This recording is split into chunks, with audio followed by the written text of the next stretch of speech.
بسم اللہ الرحمن الرحیم۔ السلام علیکم، welcome to my channel. Novel راہ یار، تحریر سمیرہ حمید، کیس نمبر 3۔ وہ چلائی، صرف نکاح کے لیے اتنے پیسے؟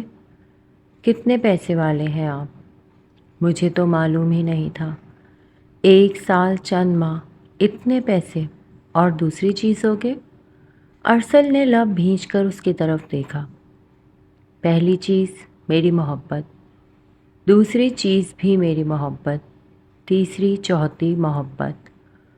محبت کے ایک ایک پل کو صدیوں سے ضرب دو، ان گنت کا حساب نکالو۔ میرے حصے میں آپ آئے۔ میں نے نہیں کہا تھا کہ مجھ سے محبت کرو، وہ تلخی سے بولا اور کھڑا ہو گیا۔ زینب نے دھندلی آنکھوں سے اسے کھڑا ہوتے ہوئے دیکھا۔ جیسے آپ نے مجھ سے شادی کر لی، میں نے آپ سے محبت کر لی۔ اب دے میرا بقایا مجھے۔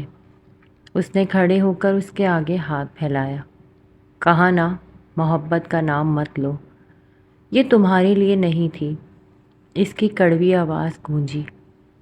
ارسل خود کو کسی کٹہرے میں کھڑا کرے اور پوچھے خود سے، آپ سے نہ کرتی محبت تو کس سے کرتی؟ ایک بیوی اپنے شوہر سے محبت نہیں کرے گی تو کس سے کرے گی؟ رات دن میں اپنے شوہر کے ساتھ رہتے ہوئے محبت کسی تیسرے سے کرتی؟ اس کی آواز بلند ہو گئی۔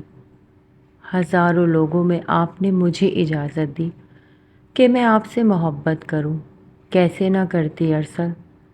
ارسل نے نظریں کہیں اور ہی ٹکائی ہوئی تھیں۔ ارسل کے اس انداز پر اس نے دونوں ہاتھ آنکھوں پر رکھ لیے اور رونے لگی۔ میرا ہاتھ پکڑ کر آپ نے کہا تھا میں آپ کو اچھی لگی۔ وہ جھوٹ تھا، تو ساتھ یہ بھی بتانا تھا نا ارسل کہ یہ جھوٹ ہے۔ اسے سچ مت سمجھ لینا، میں شرمندہ ہوں۔ تنے ہوئے اعصاب اور بے رحم ساقط نظروں کو نہ جانے کس نقطے پر ٹکائے اس نے کہا، میں نے محبت کر لی۔ وہ رونے لگی۔ غلطی ہی صحیح، مگر مجھے اس کا حل بھی تو بتائیں۔ بھول جاؤ مجھے۔ اس نے حل نکال دیا۔ وہ جانا نہیں چاہتی تھی، وہ روکنا نہیں چاہتا تھا۔ ارسل، اس نے بغیرت بننا بھی گوارا کر لیا۔ زینب، تم بہت ضدی ہو۔ وہ اکتا گیا۔ کیسے؟ وہ حیران ہوئی۔ میں تمہیں ہر چیز لے کر نہیں دے سکتا، مجھے ہر چیز نہیں چاہیے۔ جو مانگ رہی ہوں صرف وہی۔ وہ چلائی۔ بہتی آنکھوں کو بہنے دیا اور دونوں ہاتھ جوڑ دیے۔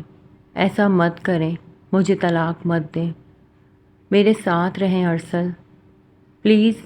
میں رہ لیتی اگر آپ کے بغیر رہ سکتی۔ میں دنیا میں ہر کام کو کرنے کے لیے کوشش کروں گی، آپ کے بغیر رہنے کی کوشش کی تو مر جاؤں گی۔ ارسل نے نظریں اٹھا کر اس کی طرف دیکھا۔ تم پاکستان چلی جاؤ، جلد ہی ٹھیک ہو جاؤ گی۔ اس کے پاس زینب کے ہر سوال کا جواب تھا۔ کیا میں آپ کو کبھی اچھی نہیں لگی؟ اس کی نظریں واپس پلٹ چکی تھی۔ زینب کے تو سوال ہی ختم نہیں ہو رہے تھے۔ کتنی بار آپ میری طرف دیکھ کر مسکرائے۔ موم جی کا دیا ہوا سفید ڈریس جب میں نے پہنا تو آپ نے میری طرف مسکرا کر دیکھا۔ جب میں نے ایک شعر سنایا تو آپ نے کہا وہ میری طرح کا ہے۔ آپ نے کہا زینب تم پاگل ہو۔ ایک بار آپ نے میرے گال پر چٹکی لی اور کہا ایک بچہ بھی مجھ سے زیادہ سمجھدار ہوگا۔ 2 بار میں نے آپ کو کافی بنا کر دی اور آپ نے کہا کہ آپ کو ایسی ہی کافی دوبارہ چاہیے۔ موم جی جب چپکے چپکے آپ سے میری باتیں کرتی تھی تو آپ ہنستے تھے۔ آپ نے میری طرف دیکھا جب میں اپنے بال بنا رہی تھی اور وہ مجھ سے بن نہیں رہے تھے۔ آپ نے لیپ ٹاپ کے پیچھے اپنی ہنسی کو چھپایا۔ ایک بار صبح آپ نے مجھ سے پوچھا کہ کیا میں نے ناشتہ کر لیا۔ کتنی بار آپ مجھے دیکھ کر مسکرائے۔ کیا وہ سب محبت نہیں تھی؟ وہ خود کو نہیں سمجھ پا رہی تھی کہ وہ کیا کہہ رہی ہے، اسے کیا کہنا ہے، اسے دلائل دینے ہیں یا شکایات کرنی ہے، یا عزت نفس رکھنے والوں کی طرح گردن اٹھا کر وہاں سے چلے جانا چاہیے۔ وہ وہاں سے چلی جاتی، اس کا دل یہ فیصلہ قبول تو کرتا۔ ارسل اندر کمرے میں چلا گیا اور دروازہ بند کر لیا۔ مطلب اب جاؤ یہاں سے زینب عبدالکلام، کھیل ختم ہوا۔ وہ زینب ارسل سے زینب عبدالکلام ہوئی۔ وہ بیٹھ کے کنارے بیٹھی تھی، وہ کامچور نااہل لڑکی ایک ہی انداز میں ایک ہی جگہ بت بنی بیٹھی رہی، نہ تھکی نہ ٹوٹی۔ سانسوں کی آمد و رفت قدرتی تھی، اگر اس کے ہاتھ میں ہوتی تو انہیں بھی روک کے رکھتی۔ بہت دیر بعد اٹھ کر اس نے پردے برابر کیے۔ قریبی سائڈ ٹیبل پر ارسل کی تصویر رکھی تھی۔ اس نے ہاتھ مار کر اسے گرا دیا، کوٹ اور مفلر اتار کر پھینکا۔ کانوں کے بندے، انگلیوں کی انگوٹھیاں، گھڑی، بریسلیٹ، جوتے، وارڈروب کھول کر اس نے کپڑے نکالے، کھڑکی کھولی اور باہر پھینکنے لگی۔ بیگ، جوتے، جیولری، گھر والوں کے لیے خریدے تحائف، ارسل کے لیے چند چیزیں۔ عین کھڑکی کے نیچے بیٹھ کر اس نے اپنا سر تھام لیا۔ اتنی چیزیں دی، ایک خود کو ہی اس انبار میں نہیں رکھا۔ دماغ کی نسیں پھٹنے کے قریب تھی۔ دولت کے بلبوتے پر کیسی تجارت کی، اس نے اسے کتنی بری طرح سے خریدا تھا، نہ خریدتے ہوئے اسے بتایا، نہ پھینکتے ہوئے دونوں طرف کے سودے اپنے ہاتھ میں ہی رکھے۔ اپنی بے وقتی کا احساس بڑھنے لگا۔ اتنی تذلیل، اتنی بے رحمی، اتنا دھتکار، اس کا جی چاہا اپنے وجود کو ملیا میٹ کر کے اس دنیا پر تھوک دے اور پھر پوچھے ارسل سے، اب خوش ہو؟ محبت بھی میں نے کی، جان بھی میں نے دی۔ اس کے پاس چند ہزار پاؤنڈ اور کاغذات تھے۔ ارسل سے آخری ملاقات، خط بھی وہ اس کے فلیٹ کے دروازے سے اندر ڈال آئی تھی۔ ابھی صبح کے آثار نمایاں نہیں ہوئے تھے۔ ایک پبلک پوسٹ سے اس نے پاکستان ماں کو فون کیا کہ اگلے چند ہفتے وہ اتنی مصروف ہے کہ فون نہیں کر سکے گی۔ فٹ پاتھ پر چلتے اس کی نظر جیسے ہی پہلے شخص پر پڑی، اسے روک کر اس نے کہا کہ کیا اس کے پاس اس کے لیے تھوڑا سا وقت ہے؟ اجازت ملنے پر اس نے اسے بتایا کہ وہ لندن میں اکیلی ہے، نئی ہے، ابھی ابھی آئی ہے، بے سر و سامان ہے، اسے سستی سی کوئی جگہ چاہیے رہنے کے لیے۔ وہ آدمی کھڑا غور سے اس کا مسئلہ سنتا رہا اور اسے اپنے ساتھ چلنے کے لیے کہا۔ وہ ایک کیفے تک لے گیا کہ وہ وہاں بیٹھ کر کمپیوٹر پر کرائے کی جگہ تلاش کرے۔ اس نے اسے اچھی طرح سمجھایا۔ زینب نے غور سے سب سنا، اسے یاد رکھا اور 4 گھنٹے بیٹھی کمپیوٹر استعمال کرتی رہی۔ چند گھنٹوں بعد ٹرین میں بیٹھے بیٹھے ہی اس نے ناشتہ کیا۔ ارسل رات سے جاگ رہا تھا۔ اس نے دوبارہ ہمت کی کہ وہ زینب کو فون کرے، لیکن اس نے سوچا اپنے فیصلے پر قائم رہنا چاہیے۔ شرمندگی کا احساس لیے وہ ساری رات جاگتا رہا۔ اپنے بیڈ روم کے کھڑکی سے دن چڑھے سے پہلے اس نے زینب کو سڑک پار کرتے دیکھا۔ وہ اسی کی فلیٹ کی بلڈنگ سے نکل رہی تھی۔ وہ فوراً اپنے بیڈ روم سے باہر نکلا۔ دروازے کے پاس ہی اسے طے شدہ کاغذ ملا۔ اس نے گہرا سانس لیا۔ اسے زینب کے انجام پر دکھ ہوا۔ خط پڑھ کر اس نے ایک طرف رکھا اور سر پر ہاتھ رکھ کر کاؤچ پر بیٹھ گیا۔ ماما کا فون آیا۔ اس نے جھوٹ بولا کہ زینب اس کے ساتھ ہے۔ تم دونوں کی کوئی لڑائی ہوئی ہے؟ نہیں، وہ گڑبڑا گیا۔ میں اس کے بیڈ روم میں گئی تھی تو وہاں سب کچھ بکھرا ہوا تھا، حتیٰ کہ اس کی چیزیں کھڑکی سے نیچے پھینکی گئی تھیں۔ اس نے کل بتایا تھا کہ وہ تمہارے ساتھ ہے۔ رات کو واپس کیوں آئی؟ میں نہیں جانتا کیا ہوا ہے۔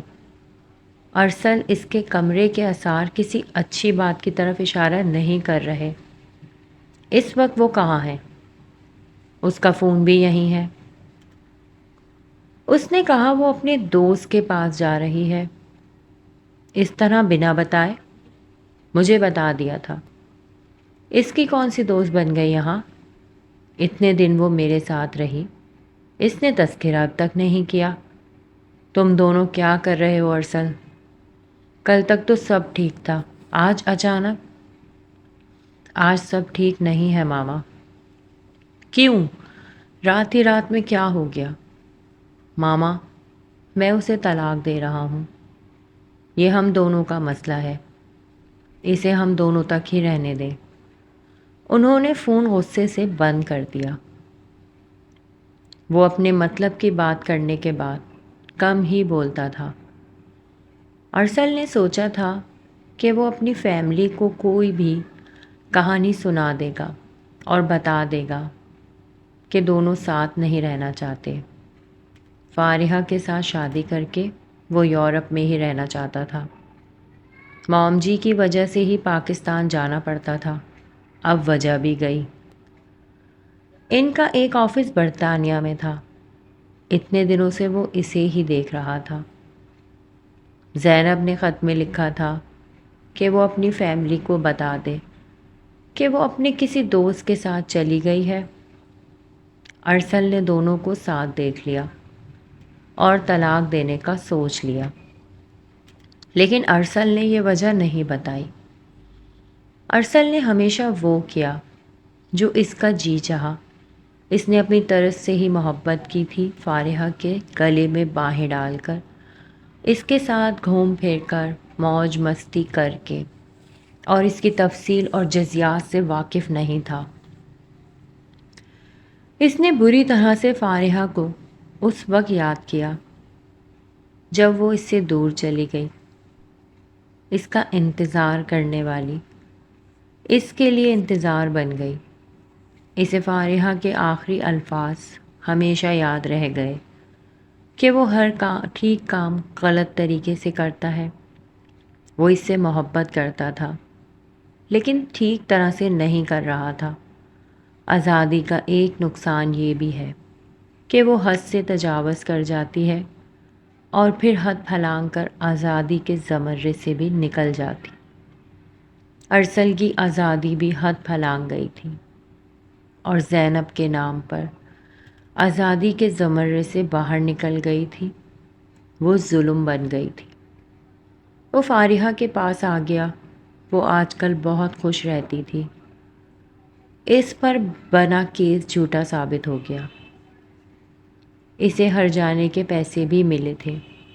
فارحہ کی فیملی نیوزی لینڈ میں رہتی تھی۔ کیا تم رات بھر جاگتے رہے ہو؟ ہاں، ارسل نے اقرار کیا۔ ایسا پہلی بار ہوا ہوگا تمہاری لائف میں؟ وہ ہنسی۔ ہاں، وجہ نہیں پوچھو گی؟ نہیں، مجھے ڈر لگتا ہے۔ کیسا ڈر؟ یہی کہ تم کسی اور سے محبت کرنے لگے ہو، فارحہ نے قہقہا لگایا۔ وہ خاموش بیٹھا رہا۔ ایسے موقع پر کہا جاتا ہے، ایسا سوچنا بھی نہیں، اگر کوئی اور ہے بھی تو وہ تم ہی ہو۔ سنجیدگی سے اس کی طرف دیکھنے لگی۔ وہ ڈر گیا۔ ہاں، ایسے ہی ہے۔ تم اتنے سست ہو کہ میرے کہے الفاظ دہرا بھی نہیں سکتے۔ اس نے منہ بنایا۔ آنے والے بہت سے ہفتے ارسل نے فارحہ کے ساتھ شاپنگ کر کے گزارے۔ ماما پاکستان جا چکی تھی۔ وہ ارسل اور زینب دونوں سے خفا تھی۔ زینب سے ان کا رابطہ ہی ختم ہو گیا تھا۔ ارسل نے فارحہ سے ماما کو ملوانا چاہا، پھر ان کا مزاج دیکھ کر ارادہ ملتوی کر دیا۔ ارسل وقت پر اسے ڈنر اور لنچ کروانے لگا، فارحہ کو گھمانے لگا، اس کی بتائی جگہ پر آنے لگا ٹھیک وقت پر۔ تم روبوٹ بن گئے ہو، فارحہ نے کہا۔ آخر تم سب کو چاہیے کیا؟ ارسل نے چمچہ پلیٹ میں پٹکا۔ اس کے آس پاس والے اس کی اونچی آواز پر چونک گئے۔ فارحہ خاموشی سے کھانا کھانے لگی۔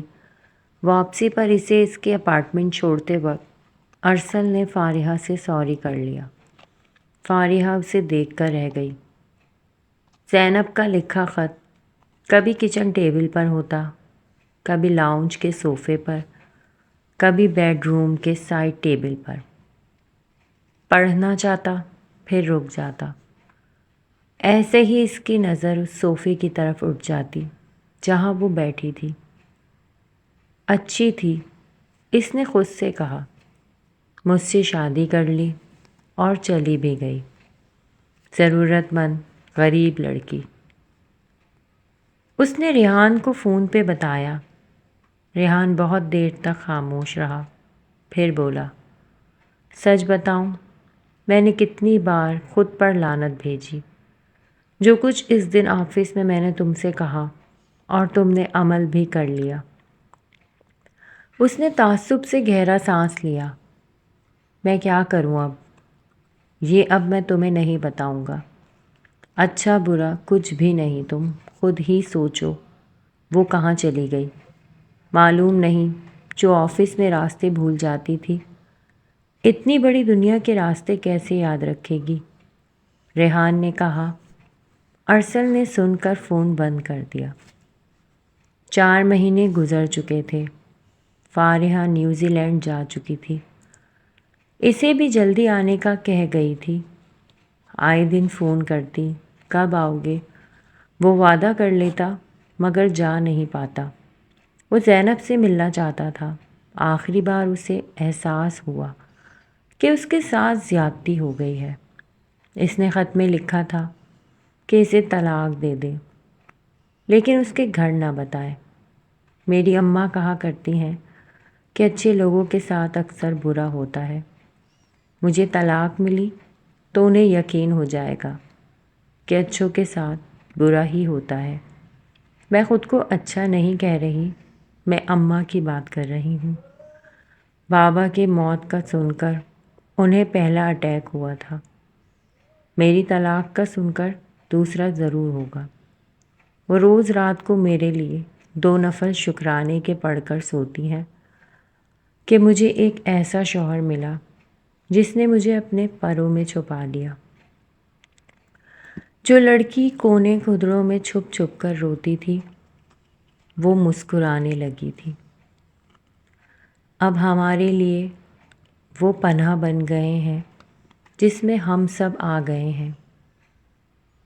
ہمیں لگا کہ کسی نے ہمیں بکھرنے سے پہلے سمیٹ لیا، بے گھر ہونے سے بچا لیا۔ آپ کے دیے ہوئے پیسوں سے میں نے بابا کا قرض اتار دیا۔ آپ نے اتنے دن مجھے اپنے نکاح میں رکھا، اپنے گھر مجھے کھلایا پلایا، کیا نہیں کیا۔ میں نے آپ سے جھوٹ کہا تھا کہ میں آپ سے محبت کرتی ہوں۔ آپ نے میرے خاندان کے ساتھ بہت سی نیکیاں کی۔ ایک یہ بھی کیجیے گا کہ ابھی میرے خاندان کو طلاق کا مت بتائیے گا۔ میں جب تھوڑی مضبوط ہو جاؤں گی تو خود بتا دوں گی۔ نیکی؟ کیا اس نے واقعی زینب کے خاندان کے ساتھ نیکیاں کی تھی؟ وہ تو احسانات کر رہا تھا ان پر۔ اس نے قریبی ہوٹلوں، فلیٹوں، کرائے کے گھروں میں معلوم کرنا شروع کر دیا۔ وہ کوئی سامان بھی لے کر نہیں گئی تھی۔ ہفتے مہینے بن رہے تھے اور زینب کا پتہ نہیں چل رہا تھا۔ نہ چاہ کر اس نے زینب کے گھر فون کیا، انہیں فرضی کہانی سنائی کہ اس کا فون گم ہو گیا ہے، وہ کسی دوسرے شہر میں ہے اور اسے زینب کا نمبر چاہیے۔ دانش نے فوراً ایک نمبر لکھوا دیا۔ یہ لینڈ لائن نمبر تھا۔ ارسل نے فون کیا تو معلوم ہوا کہ وہ کسی رہائشی بلڈنگ کے آفس کا نمبر ہے۔ ایڈریس دے کر وہ وہاں آ گیا۔ ایڈریس پر بریڈ فورڈ شہر کا تھا۔ بلڈنگ کی حالت زیادہ اچھی نہیں تھی۔